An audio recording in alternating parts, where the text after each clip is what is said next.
quelqu'un veut faire l'intro. Et salut à tous, c'est Tommy. Et salut à tous, c'est Tommy. Dans la pratique sportive qu'on a, on combat avec les boucliers très à plat et on nous a fait remarquer que c'était pas du tout historique.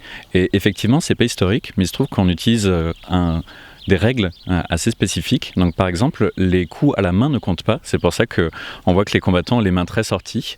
Pareil, les coups à l'avant-bras ne comptent pas non plus. Aux genoux et aux jambes. Donc forcément, on n'a pas besoin de protéger ces parties-là. C'est parce qu'on utilise les règles Eastern Style. Aussi, nos armes ne sont pas tranchantes, donc elles ne passent pas au travers des boucliers. Par contre, forcément, des armes historiques seraient pointues et tranchantes. Donc elles passeraient au travers des boucliers et ça n'aurait pas de sens d'avoir une formation comme celle-ci. Bien sûr, on pourrait utiliser des postures beaucoup plus historiques comme ça, mais en fait, avec les règles qu'on utilise, on voit que c'est pas tellement intéressant parce qu'on est relativement loin, donc ça va être compliqué de se toucher les zones de touche réglementaires. Mais si on faisait du full target, ça pourrait être intéressant. Ici, on voit qu'à gauche, on a Robert qui a une posture un peu haute, donc qui va lui permettre de se protéger la tête des coups qui viennent notamment de sa gauche.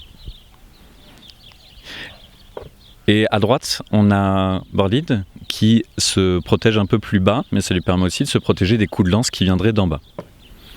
On voit aussi que là, les boucliers ne sont plus à plat, parce que comme ça permet d'être beaucoup plus actif. Et si on prend un coup de lance, il pourra beaucoup plus facilement ripper contre le bouclier.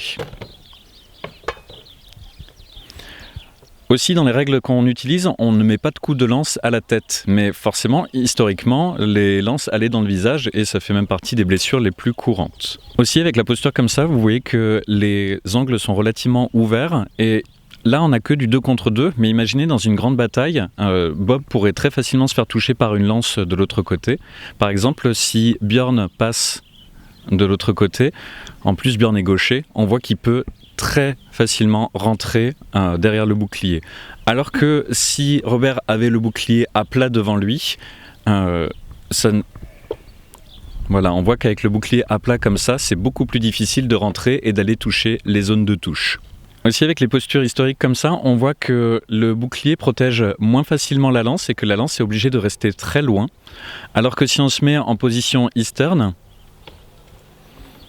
le lancier peut se coller à l'épéiste et donc est beaucoup plus protégé.